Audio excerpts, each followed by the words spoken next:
vamos a ver una patología prácticamente letal, ¿no? En abdomen habíamos visto lo que es una pancreatitis, con una alta mortalidad. En tórax, la mediastinitis también, ¿no? Es una patología que tiene una alta mortalidad una vez que evoluciona, ¿no? Sobre todo cuando los pacientes llegan de forma tardía a una consulta.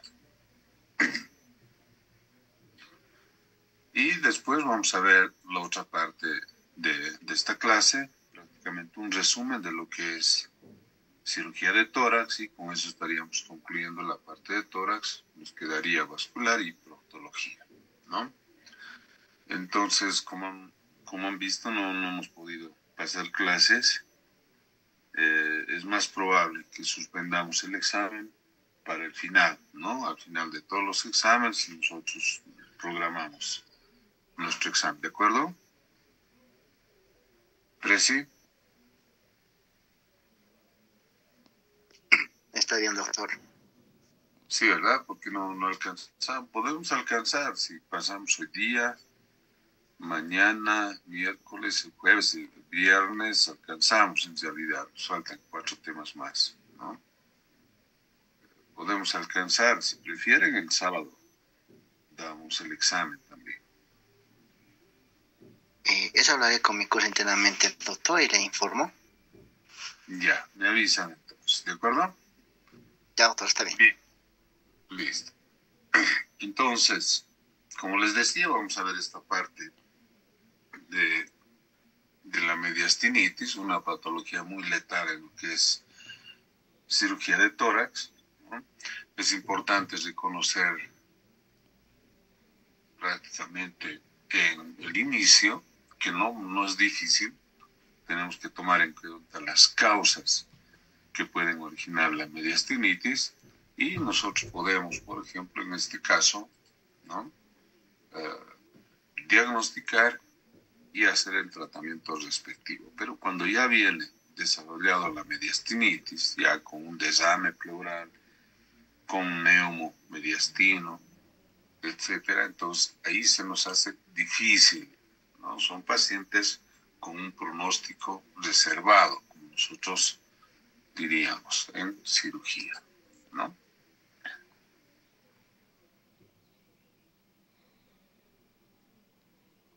Primero que vamos a definir los límites anatómicos de todo lo que es el mediastino. Ustedes ya saben muy bien, ¿no?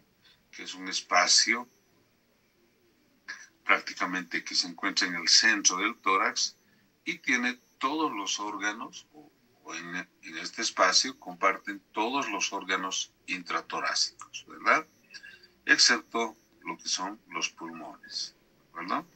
Además de que por este espacio atraviesa parte del tubo digestivo, ¿no? Respiratorio y cardiovascular. Por eso es que una patología como es la mediastinitis prácticamente puede ser letal, ¿no? Si llega tardíamente.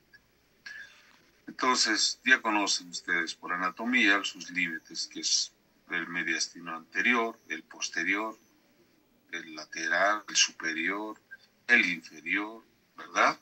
Todas las estructuras que prácticamente limitan ese espacio, ¿verdad? Que es para nosotros el mediastino.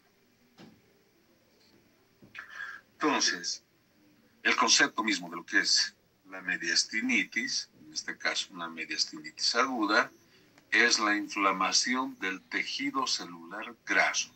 Todo lo que es el tejido celular graso, ¿no? Existe una inflamación, ¿ya? Y por supuesto, a esta inflamación del tejido celular graso del mediastino se une, en la mayoría de los casos, una infección que vamos a ver las causas. Y como les decía en un principio, va a ser importante que nosotros podamos reconocer las causas de la mediastinitis aguda. Por lo tanto, una mediastinitis es la inflamación aguda de todo lo que es el tejido celular graso del mediastino, ¿no? Con una infección agregada. Aquí vemos lo que es la etiología de lo que es la mediastinitis, ¿no? puede ser de origen netamente torácico, ¿verdad? Entonces, por alguna lesión, ¿no?, que va a suceder en los órganos que albergan este espacio, que es el mediastino, y pueden ser, por ejemplo, una perforación esofágica, ¿no?, fácilmente puede ser iatrogénica en este caso también, ¿verdad?, cuando se hace una endoscopía o alguna manipulación endoscópica en el esófago, ¿verdad?, toma de biopsia, electrofulguración, ¿no?, también el tratamiento de las varices esofágicas, ¿verdad? Fácilmente una perforación esofágica puede ser por un cuerpo extraño, cortopunzante, ¿verdad?, los huesitos del pescado, agujas que pueden ser ingeridas, ¿no?, suficiente para que atraviese toda la pared del esófago y contamine el tejido graso del mediastino. Es suficiente esa perforación minúscula para que pueda primero existir una inflamación, posteriormente agregarse una infección y desarrollar lo que es la mediastinitis aguda, ¿no? Vean que va a ser importante recabar el antecedente, ¿verdad?, para que nosotros tomemos en cuenta también qué es lo que vamos a hacer si el tratamiento va a ser suceder una perforación tráqueo-bronquial, lo mismo también por manipulaciones, ¿no?, por alguna infección, algún traumatismo, en este caso un cuerpo extraño, un traumatismo instrumental, como habíamos indicado, y por supuesto los traumas torácicos abiertos o cerrados, que ya hemos visto, ¿verdad?, cuáles podrían ser las causas, ¿no? Y vemos las cirugías, postcirugías cardíacas, del esófago, del timo, los abscesos piógenos de la columna vertebral por una tuberculosis o el mal de Pot, que llamamos nosotros, pueden ser las causas, ¿no?, de la mediastinitis, en este caso de origen torácico. Las causas pueden ser de origen extratorácico, ¿ya? Entonces va a estar la lesión o la infección, se va a sentar en todo lo que es el tejido graso del mediastino, en un lugar que va a ser lejos del tórax. Por eso llamamos una etiología de una causa extratorácica. Puede ser una infección orofaringea, ¿verdad?, que se disemina por el cuello hasta el mediastino. Esto es de forma descendente, ¿no?, una amigdalitis, una faringitis, ¿verdad? Por eso es importante acudir al médico, ¿no?, y que los pacientes no se automediquen. Los abscesos dentarios, ¿verdad? ¿Cuántas veces nosotros hemos visto los abscesos dentarios, caries no curadas, ¿no?, los abscesos amigdalares, y aquí viene lo que temíamos en cavidad abdominal, lo que es una pancreatitis aguda, no solamente una pancreatitis aguda, sino ya una pancreatitis infectada, ¿verdad?, una infección pancreática en este caso. Esas son las causas de origen extratorácico, ¿no? Entonces, la principal causa es la angina de Ludwig, ¿verdad?, la infección del segundo o tercer molar inferior, que por supuesto involucra todo lo que son los espacios sublingual y submaxilar, ¿no?, como vemos nosotros en las imágenes. De esa forma, primero empieza un absceso de lo que es un absceso dentario y fácilmente va a ir diseminándose por el espacio faríngeo lateral al espacio retrofaríngeo, o lo que llamamos nosotros la vaina carotídea, y finalmente desciende hasta el mediastino, ¿verdad?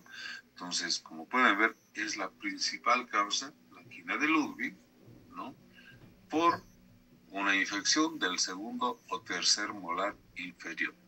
Va a ser importante recabar este antecedente para que nosotros podamos inmediatamente indicar, ¿no? Muchas veces nosotros empíricamente ya indicamos lo que son antibióticos dirigidos a los gram positivos, gram negativos, y además a los anaerobios, ¿de acuerdo? Entonces, esta es la fisiopatología principal de lo que es la causa de la faringitis del mediastino. Ahí vemos un paciente totalmente descuidado, ¿no? Vean el rubor que llega ya todo lo que es la hemifacies derecha, ¿no? Y a un absceso que se está drenando espontáneamente, ¿de acuerdo? Y por supuesto vemos nosotros por debajo, ¿no? Ya un rubor en el cuello, ya no solamente un rubor, ¿no? O una tumoración fluctuante en la región submaxilar derecha, sino también ya se va expandiendo el rubor, ¿no? Hacia el cuello. Entonces aquí ya nosotros estamos hablando del desarrollo de una mediastinitis aguda, ¿no? Estos pacientes son muy delicados, ¿no? Precisamente porque tienen ese absceso submaxilar. Estos pacientes presentan un trismus marcado, por lo tanto la abertura bucal va a ser mínima y para el anestesiólogo es difícil, ¿no? Es muy difícil hacer la intubación, ¿no? Muchas veces hemos tenido complicaciones durante el acto quirúrgico, ¿no? Y los pacientes, los familiares no entienden, ¿no? ¿Por qué puede haber sucedido? Precisamente porque lamentable la intubación en este caso se hace muy difícil, ¿verdad?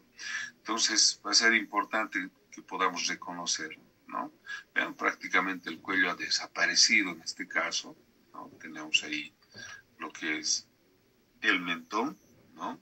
Y todo eso convertido en un absceso que se va dirigiendo de forma descendente al cuello y finalmente por la vaina carotidia hacia el mediastino, ¿no? Entonces, nuestro diagnóstico, los síntomas son inespecíficos, siempre va a estar dirigido nuestra clínica a un choque séptico, ¿verdad? Por lo tanto, va a tener fiebre, un dolor retroesternal con o sin puntada hacia un hemitórax. El paciente puede presentar náuseas, disfagia, el trismo del cual les hablaba y por supuesto va a evolucionar, como decíamos a un principio, a un choque séptico, ¿no? Este paciente va a estar totalmente delicado, ¿no? Entonces, a estos pacientes nosotros los hospitalizamos en terapia intensiva porque es muy probable que de inicio estos pacientes necesiten una intubación, ¿no? Pero terapia generalmente recibe el paciente después de que por lo menos parcialmente se haya resuelto el cuadro clínico principal, ¿verdad? En este caso el absceso, ¿no? Hacer incisiones, que vamos a ver más adelante. Al examen físico, ¿no? Un enfisema subcutáneo cervical, ¿no? O del tórax superior, que nos está indicando que hay aire en el tejido celular subcutáneo, ¿verdad? Por lo tanto, puede estar hablando de, primero, de una lesión de la vía aérea, ¿verdad? O segundo, nos está indicando de que son gérmenes productores de gas, ¿de acuerdo? Entonces, mucho peor todavía para el paciente. Estos gérmenes son difíciles de tratar, ¿no? El paciente va a estar con taquicardia, hipotensión arterial, un derrame pleural unilateral o bilateral. Aquí entra en una disyuntiva el cirujano, ¿no? ¿Cuál de los dos lados drenar o hacer el avenamiento pleural, ¿verdad? Porque puede ser bilateral el derrame y no solamente un derrame, sino ya un empiema pleural, ¿no? Entre los antecedentes puede ser un esfuerzo tusígeno, ¿verdad? Que puede provocar una lesión de la vía aérea superior y lo que habíamos indicado, ¿no? Traumatismos o instrumentación endoscópica y las infecciones orofaringeas no tratadas, ¿no? Como habíamos visto, el segundo y el tercer molar, ¿verdad? No tratados. Generalmente son la causa principal o cualquier otro absceso dentario, no siempre del segundo y tercer molar. El diagnóstico, después de esa clínica, que no son específicos, ¿verdad? Pero tenemos que tomar en cuenta la anamnesis, va a estar basado principalmente en una radiografía de tórax, ¿no? Una radiografía PA, vamos a solicitar, ¿verdad? Y después lo vamos a corroborar con una tomografía. Pero nosotros tenemos que saber leer nuestra radiografía, ¿verdad? Entonces, si ustedes ven, la silueta cardíaca prácticamente ha desaparecido en este caso, ¿no? El mediastino está totalmente ensanchado, ¿verdad? Ensanchado el mediastino, ¿ya? Y para nosotros ya esta es una mediastinitis, ¿verdad? En algunos casos podemos observar un neumomediastino o finalmente un nivel hidroaéreo, que nos está indicando que ya existe una gran acumulación de líquido, ¿no? Y que el tejido celular subcutáneo prácticamente sea el tejido celular graso de lo que es el mediastino prácticamente ha sido digerido, ¿no? En su totalidad, ¿no? En una radiografía raras veces vamos a ver. En esta otra radiografía lo mismo, vean, el mediastino prácticamente está ensanchado, ¿no? La silueta cardíaca se ha perdido, ¿no? Con los datos clínicos y los antecedentes que tiene el paciente. Entonces, podemos nosotros ya inmediatamente, ¿no? Definir que es una mediastinitis, ¿no? Del lado del hemitórax izquierdo, ¿vean? Aquí prácticamente el seno costodiafragmático, existe ya un velamiento, ¿verdad? Lo mismo en este otro paciente, existe un cierto velamiento, por eso les decía que tórax, leer una radiografía de tórax casi siempre es un poco más fácil, precisamente porque se puede comparar. Si vemos aquí en el lado derecho, el seno costodiafragmático está bien demarcado. En el lado izquierdo prácticamente ha desaparecido, como en la imagen inferior, ¿verdad?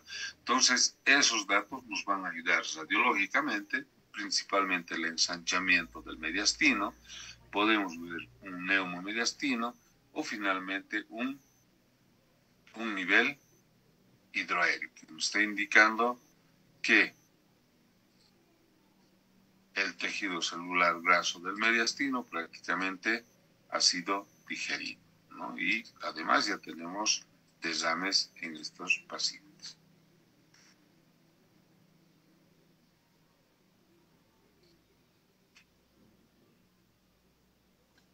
En una tomografía nosotros vamos a buscar el famoso signo de Boerhaave, ¿no? El famoso signo de Boerhaave, que prácticamente comprende 3 datos para que nosotros podamos, según la tomografía, ¿no? Identificar, ¿no?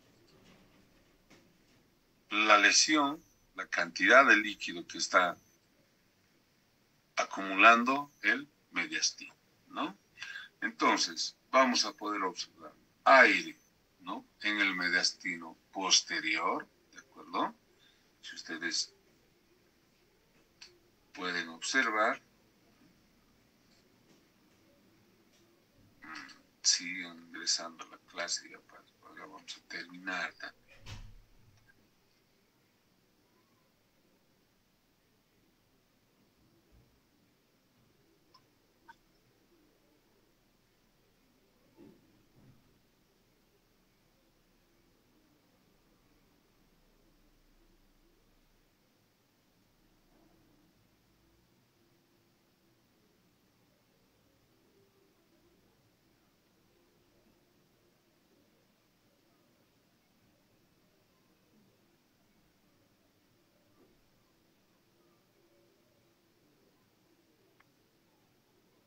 Bien, entonces el signo de Boerhaave en una tomografía computarizada, ¿no? Nos va a indicar un neumomediastino. ¿Vean? Todo lo que es oscuro, lo mismo en una placa radiográfica es aire. ¿Vean? Hay que ser muy observativos, ¿no? Cuando uno está viendo una tomografía y especialmente si estamos presumiendo nosotros una mediastinitis, entonces tenemos que buscar primero en una radiografía simple, habíamos indicado el mediastino ensanchado, así, neumomediastino o un nivel hidroaéreo, ¿verdad? Entonces, obligadamente de protocolo se solicita una tomografía, ¿de acuerdo? Si estamos sospechando una mediastinitis, ¿no? Y una tomografía con la ventana mediastínica, ¿de acuerdo? Y lo que les decía, ¿verdad? Tenemos ahí lo que es neumomediastino, primero, ¿verdad? Engrosamiento de la pared esofágica, ¿ya? Y por supuesto, un desame pleural bilateral, ¿verdad? Este es el desame pleural bilateral. Aquí vamos a ver. Está fallando el pulso. Entonces, aquí tenemos, ¿verdad? Aquí está el desame bilateral del lado izquierdo y del lado derecho. Ese es el desame pleural, ¿de acuerdo? Además del lado derecho ya tenemos, ¿no?, una paquipleura aquí, ¿no? Ya existe más cantidad, se ha engrosado la pleura, ¿verdad? Entonces, esos son los datos de una tomografía, ¿no? Desame pleural, que puede bilateral en este caso, ¿no? Los signos, el neumomediastino, ¿ya? Aire en el mediastino posterior y engrosamiento de la pared esofágica, ¿de acuerdo? Entonces son datos que nos están indicando, ¿no? Por una tomografía nosotros estamos corroborando, ¿verdad? Y ahora, ¿qué lado vamos a drenar? ¿No? Se dice que debemos drenar el lado con mayor cantidad de desame pleural, ¿verdad? Entonces tendría que ser el lado izquierdo, pero también el derecho está importante. Entonces, seguramente el cirujano va a definir, realizar, ¿no?, un avenamiento pleural bilateral, ¿no? Va a ser el drenaje de los dos espacios pleurales, ¿no? Entonces, como ven, en la tomografía computarizada es el estudio de elección, ¿no?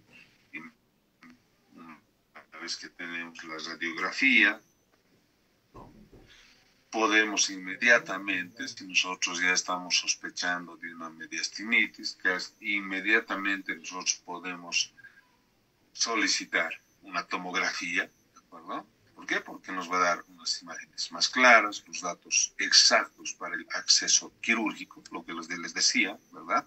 El cirujano tiene que definir de qué lado va a drenar ahora el espacio pleural, ¿no? Y por supuesto, si nosotros hacemos una tomografía contrastada, posiblemente, según el dato, ¿verdad?, si ha habido mucha tos o un traumatismo durante una endoscopia esofágica, se puede hacer una tomografía con contraste y podemos incluso, ¿no?, identificar el lugar de la perforación, ¿no?, o de la lesión de la vía aérea, o en este caso del esófago. En el laboratorio, todos los signos de infección aguda, leucocitosis con desviación a la izquierda, ¿no? El tratamiento es muy importante, primero definir cuál es la causa, ¿verdad? Porque si es del esófago, obligadamente vamos a tener que indicarle ayuno absoluto, ¿verdad? Porque si hay una perforación, entonces el alimento que va a ingerir va a seguir siendo la causa de mayor infección, ¿verdad? Entonces, empíricamente, nosotros ya empezamos el tratamiento, lo que les había indicado un principio, antibioterapia contra los gram positivos, gram negativos y anaerobios. Por supuesto, podemos cambiar totalmente nuestro esquema de antibioterapia cuando tengamos el cultivo y antibiograma del líquido purulento o del tejido necrótico que obtengamos durante la cirugía, ¿no? Tenemos que obviamente controlar la infección orofaringia, ¿verdad? Y por supuesto drenar el absceso dentario, ¿de acuerdo? Entonces, esa va a ser la conducta de un paciente con mediastinitis, ¿no? Si la lesión es visceral, ¿no?, ha sucedido una perforación de esófago, tráquea, bronquios, ¿no?, entonces, de inicio, vamos a realizar una toracotomía del lado con mayor desame pleural, ¿no? Lo que les decía, que nos va a ayudar a tomar una conducta certera es la tomografía. Ahí nos va a indicar qué lado tiene mayor colección, ¿verdad? Entonces ahí el cirujano ya toma su conducta, ¿no? Y el pronóstico de la mediastinitis. Tiene una morbimortalidad del 40 al 70%, ¿no?, de todos los pacientes que desarrollan una mediastinitis. Como ven, tiene una alta mortalidad. Vamos a ver lo que son las hernias diafragmáticas, ¿no? Y nosotros clasificamos, ¿no? Esto no entra al examen, ¿de acuerdo? Pero tienen que conocer, porque va a ser hay que saber reconocer una lesión, ¿verdad? Y probablemente sea de emergencia el tratamiento que vayamos a tomar, ¿no? Puede ser una hernia hiatal, cuando se hernia el estómago a través del hiato esofágico.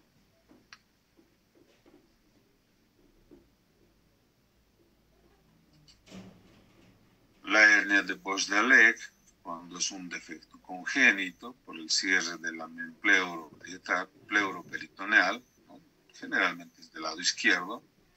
La hernia de Morgagni y la hernia traumática, ¿no? Todas estas hernias, como es la de Morgagni, Bosdaleg y la hiatal, son de tratamiento quirúrgico, pero de forma programada, lo que no sucede con la hernia traumática, ¿no? Entonces, una hernia hiatal, ¿vean?, en una radiografía simple, ¿no?, cuando el paciente permanentemente presenta pirosis, ¿no?, dificultad a la deglución, malestar general, siempre en el epigastrio. Entonces podemos solicitar una radiografía y lo que estamos viendo, un nivel aquí nosotros, ¿no? Un nivel, ¿no? Estamos viendo un nivel, ¿de acuerdo? ¿Sí? ¿Y qué ha pasado aquí? Es que parte del estómago está ingresando hacia el mediastino o hacia la cavidad torácica. Lo mismo aquí, ¿ya? ¿No? Estamos viendo cómo el estómago se va a la cavidad torácica, ¿no? Son pacientes de estudio, ¿no? Hay que hacer endoscopías, ¿verdad? Y después definir el tratamiento quirúrgico de forma programada, pero lo más antes posible, ¿no? Porque el reflujo gastroesofágico, ¿no?, puede ocasionar un cáncer de esófago y muchas veces letal para el paciente. La hernia de hiato, de la misma forma, ¿ya?, como el estómago también ingresa todo lo que es el mediastino,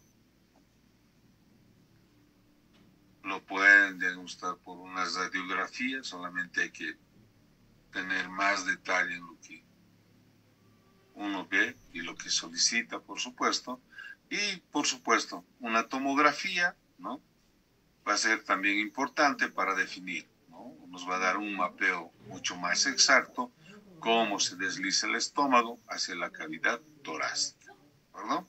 Pero ustedes ya con una simple placa radiográfica, ¿no?, un paciente que tiene permanentemente pirosis, ¿no?, malestar en epigastrio, ¿no?, o retroesternal, entonces pueden ustedes presumir, ¿no?, de una hernia hiatal que lo pueden diagnosticar por radiografía y finalmente su competencia es referir al paciente a cirugía, ¿no?, para que continúe con los estudios y definir su tratamiento quirúrgico, ¿no? Una hernia paraesofágica, ¿ya? Esto no es normal, estas imágenes, ¿verdad? Entonces, inmediatamente hay que sospechar, ¿no?, de una hernia hiatal, ¿no?, o una paraesofágica. Lo importante es que sospechen ustedes que algo no está bien y probablemente sea una hernia, ¿no? Las hernias de Bosdaleg, ¿verdad? Por esto les decía, esto no ingresa al examen, toda esta parte, ¿verdad? Pero para que ustedes conozcan, ¿no?, y cuando soliciten una radiografía simple de tórax, ¿verdad?, ustedes por lo menos tengan la idea de que podría tratarse de una hernia, ¿no? La hernia de Morgagni también, siempre las mismas imágenes. Si ustedes han visto, las mismas imágenes en el tórax. Esto no es un corazón ensanchado, ¿verdad? O sea que algo está pasando. Eso es lo que ustedes tienen que sospechar inicialmente. Sin embargo, lo que sí estamos obligados nosotros a sospechar, si tenemos un antecedente de un traumatismo con atrición, por ejemplo, todo lo que es el tórax y abdomen, ¿no? Donde puede suceder la ruptura del diafragma, ¿no? Pero para esto tiene que existir una gran atrición, ¿no? Recuerden que el diafragma es un músculo totalmente macizo, ¿verdad? Pueden ser lesiones penetrantes, cerrados, ¿no? Y por supuesto, generalmente se lesiona el diafragma izquierdo. De alguna forma el hígado, ¿no? Protege al diafragma derecho, ¿no? Entonces, un signo directo va a ser visualizar todo lo que es el muñón diafragmático, ¿verdad? Y los signos indirectos, herniación de las vísceras huecas, el colon, el estómago, hacia la cavidad torácica. Ahí tenemos una tomografía, ¿verdad? Entonces, ¿qué nos está mostrando? Aquí, ¿vean? ¿No? Tenemos aquí todo lo que es el diafragma del lado izquierdo, derecho en este caso, ¿verdad? Pero aquí ha desaparecido lo que es el seno costodiafragmático y tenemos una formación aquí, ¿ven? Cómo se está deslizando parte del estómago hacia la cavidad pleural en este caso, ¿no? Por una lesión de lo que es la cavidad torácica, ¿verdad? No es no solamente el estómago, sino parte del colon. Este es el colon, ¿ya? Todo eso está ingresando a la cavidad pleural. Entonces, con una radiografía ustedes ya pueden solicitar, pueden presumir una hernia traumática, con los antecedentes, por supuesto, de traumatismo de abdomen y tórax, ¿no? Y solicitan una tomografía tóraco-abdominal también, por supuesto. Y vamos a tener esa imagen que nos está indicando que existe una hernia, ¿verdad? En una placa radiográfica, ¿vean? ¿Qué es lo que estamos observando acá? ¿No? Después solicitan nomás ustedes una tomografía, etc. Pero no en todo lugar hay una tomografía, ¿verdad?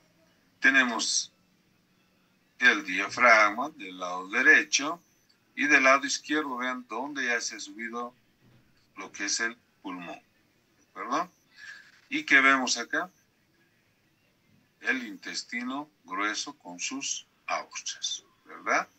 Y además hay un nivel acá, ¿no? Y por debajo, líquido. Por supuesto, si es una hernia diafragmática, al estrangular al colon dentro del espacio pleural, por supuesto está provocando una oclusión intestinal. De ahí que nosotros vamos a tener los datos de una oclusión intestinal y por una radiografía, por supuesto, vamos a tener lo que es el intestino y el nivel hidroaéreo, ¿verdad?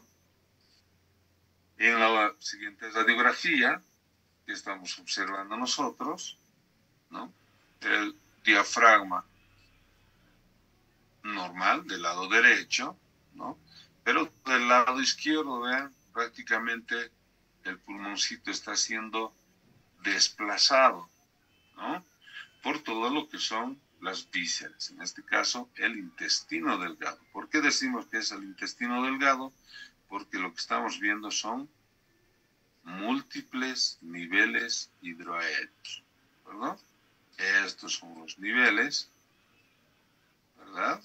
Con los que ya hemos visto en la práctica.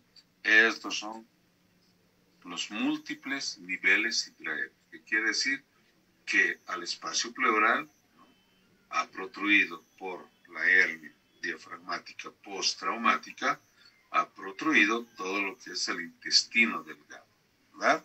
Entonces, esta es una indicación absoluta también para un tratamiento quirúrgico de emergencia, porque si sigues protruido ahí al espacio pleural, por supuesto que vamos a tener una isquemia de lo que es el intestino y finalmente vamos a tener que terminar haciendo resección también de intestino, ¿verdad?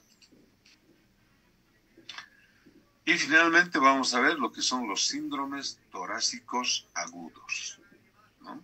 Entonces aquí prácticamente tenemos toda la emergencia torácica, ¿no? En un resumen, y por supuesto la conducta que tiene que tomar cada uno de ustedes si se cruzan con estos cuadros, ¿no?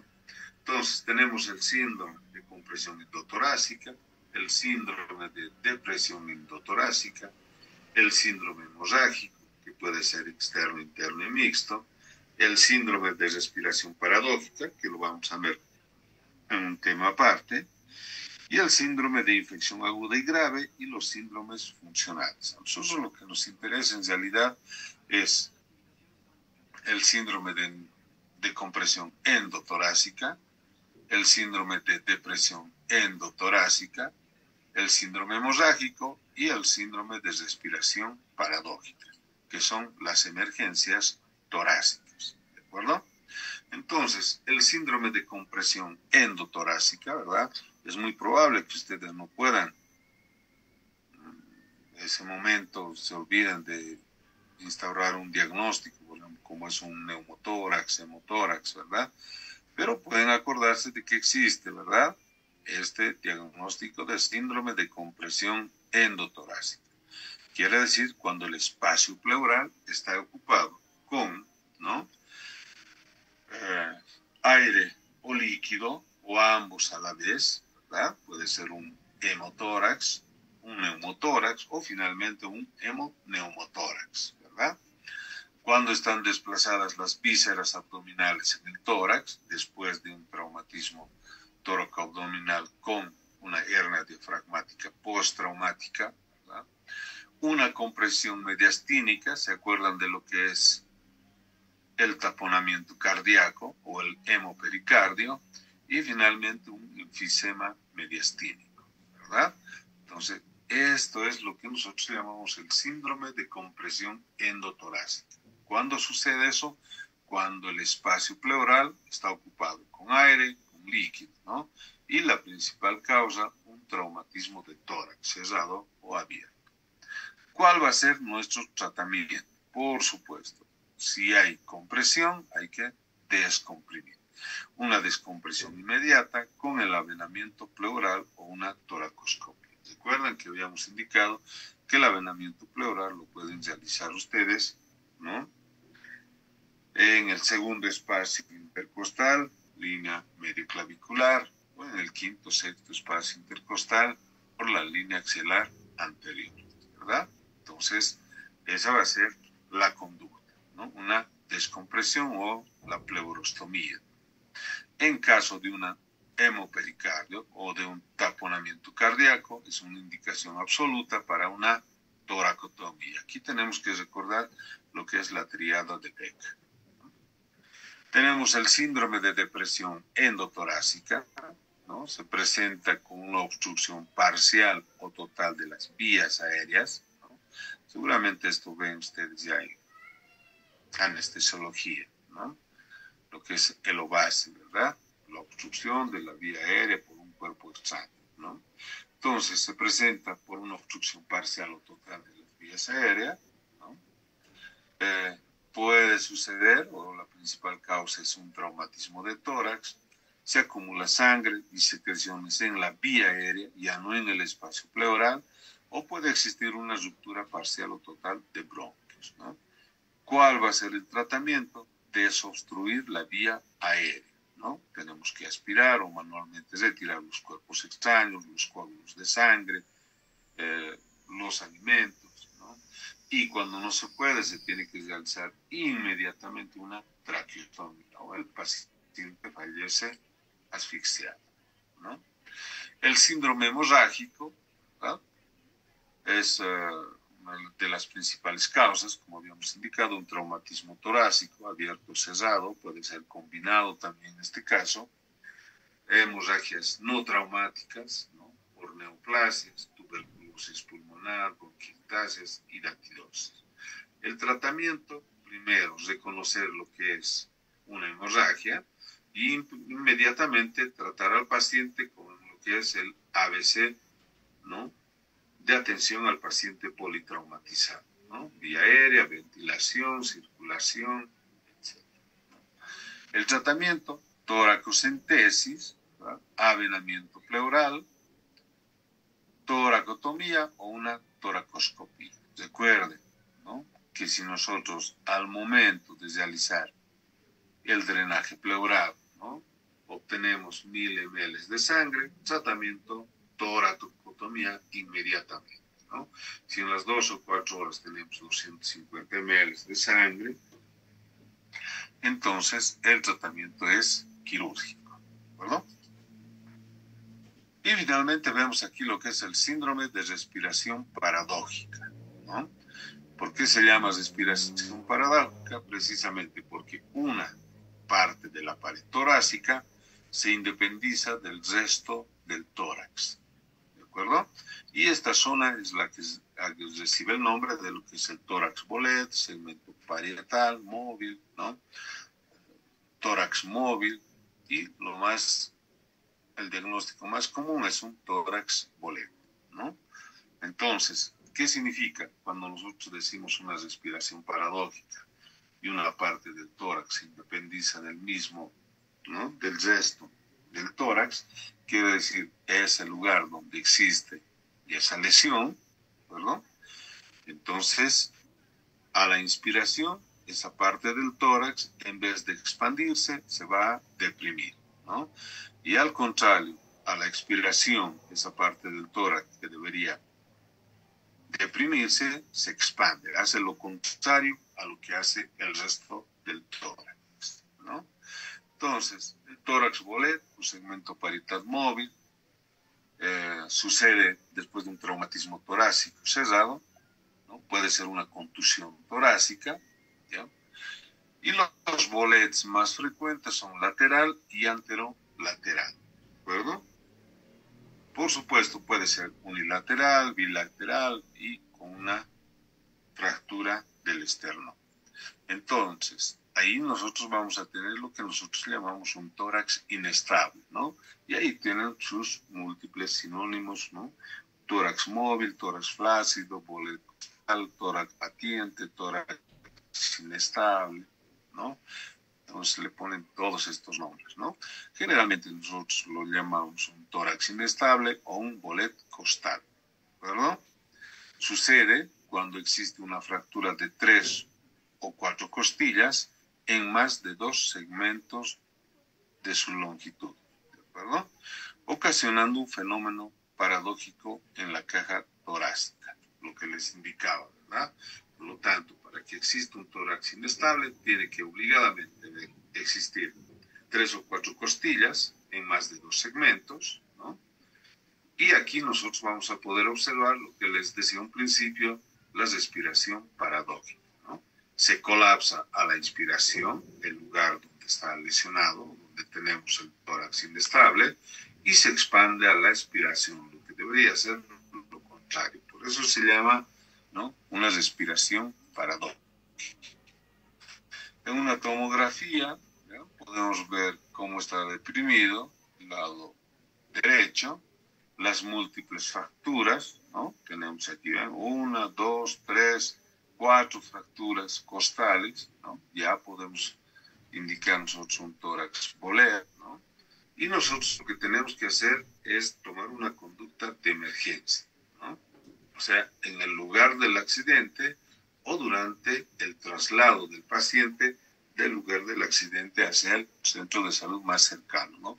Mejor donde hay un cirujano, ¿no?, o donde estén capacitados para tratar este tipo de pacientes. Si no, no tiene sentido llevarle a un lugar donde no puedan hacer nada con él, ¿de acuerdo? Entonces, el procedimiento de necesidad, apoyamos las manos sobre el segmento móvil, ¿de acuerdo?, donde está fracturado. Nosotros tenemos que acompañar a la expiración y la inspiración a que este segmento móvil haga lo mismo que hace el resto del tórax, ¿verdad? No, que no se independice, ¿de acuerdo? Lo podemos lograr esto apoyando las manos, como decíamos, sobre el segmento móvil. Apoyamos al paciente sobre el lado de las fracturas costales, ¿ya? Entonces le ponemos, si las fracturas costales son del hemitórax derecho. Entonces, el paciente lo recostamos de ese lado. Por supuesto, va a existir dolor, pero va a ser secundario, ¿no? Y vamos a ver por qué nosotros debemos tomar estas medidas, ¿no? Aplicamos apósitos, ¿no? Fijamos la zona móvil con un esparadrapo, prohibido hacer vendaje circular, ¿de acuerdo? O finalmente, si se tiene la capacidad o sobre todo si se tiene el material, se puede hacer unas prótesis transitorios, ¿de acuerdo? Se puede realizar eso si tenemos, ¿no? Muchas veces tenemos la pinza Backaus, entonces con esta pinza se puede hacer esa manipulación, ¿de acuerdo? Pero sin embargo, el procedimiento de necesidad, apoyamos las manos sobre el segmento móvil, apoyamos al paciente sobre el lado de las lesiones, ¿no? O finalmente aplicamos apósitos o esparadrapo en todo el segmento móvil, ¿no? De esta forma, como podemos ver, esa parte. Y así tenemos que acompañar al paciente hasta que llegue al lugar donde se le pueda prestar una mayor atención o una mejor atención, ¿de acuerdo? Pero son medidas de salvataje. Y como les decía, prohibido hacer este tipo de vendaje circular. Y cuando les decía, ¿no?, aplicación de esparadrapo o cintas, ¿verdad? De esta forma, solamente una parte del tórax, no se hace de forma circular. Entonces, ya en el hospital, ¿no?, nosotros vamos a definir los grados de tórax móvil, ¿no?, o con respiración paradójica. Y tenemos el tórax móvil con respiración paradójica leve, el estado general bueno del paciente, el movimiento paradójico pequeño, no existe compromiso ventilatorio, ¿no?, su presión de dióxido de carbono está normal, su presión o su saturación va a estar normal del paciente y la superficie del bolet va a ser menor a 100 centímetros cuadrados. El tratamiento, analgesia, fisioterapia, kinesioterapia y administración de oxígeno, ¿verdad? Entonces tenemos que nosotros recordar cuándo es leve para hacer el tratamiento. Sin embargo, puede ser un tórax móvil con respiración paradójica moderada. Aquí va a existir tos, ¿no?, inadecuada, moderado compromiso ventilatorio, ¿no?, estaría con un grado de disnea el paciente, su presión de dióxido de carbono va a estar disminuido y su saturación va a estar baja. Y la superficie del bolet va a ser entre 100 a 200 centímetros cuadrados. ¿Cuál va a ser el tratamiento en estos casos? El tratamiento va a ser conservador, ¿no? Vamos a tratar la contusión pulmonar, analgesia, es muy importante en estos casos, fisioterapia y un apoyo respiratorio, ¿de acuerdo? Pero si nosotros decidimos ya realizar una intubación, ¿no?, endotraqueal, ¿ya?, puede ser que ya decidamos realizar una intubación porque el paciente va a estar con un compromiso ventilatorio, y segundo, que podemos realizar ya una traqueotomía en pacientes traumatizados con enfermedad pulmonar obstructiva crónica. En esos pacientes obligadamente realizar una traqueotomía. Y finalmente tenemos el tórax móvil con respiración paradójica severa, ¿no?, movimiento paradójico importante, ¿no?, puede ser prácticamente la mitad de todo lo que es el hemitórax derecho, si está afectado este lado, ¿no?, su dióxido de carbono va a estar totalmente elevado y su saturación muy disminuida, ¿no? Vamos a tener grados diversos de una insuficiencia respiratoria y el tórax bolet va a ser más de 200 centímetros cuadrados. ¿Cuál va a ser el tratamiento, ¿no? Muy aparte de que este paciente va a necesitar obligadamente una intubación endotraqueal, los procedimientos de necesidad es una tracción esquelética, ¿no? Vamos a ver. Y el procedimiento de elección, por supuesto, una osteosíntesis quirúrgica, ¿no?, con asistencia respiratoria mecánica. Obligadamente estos pacientes van a una intubación y una asistencia respiratoria mecánica, ¿no? Ahí tenemos las prótesis, ¿no? Para trasladar al paciente, o finalmente se puede hacer ese tratamiento, ¿no? Las prótesis externas, ¿verdad? Bueno, aquí tenemos un paciente en la tomografía del lado. ¿Vean cuántas fracturas tenemos? Una, dos, ¿no? Tres, cuatro, 5, 6, 7, ¿no? 7 fracturas costales, ¿verdad?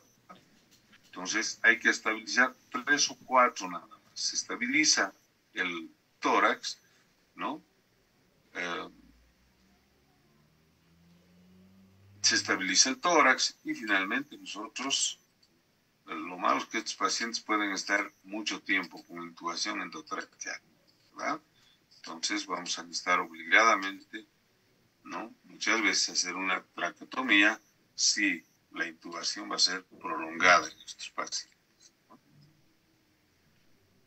¿Tienen alguna pregunta?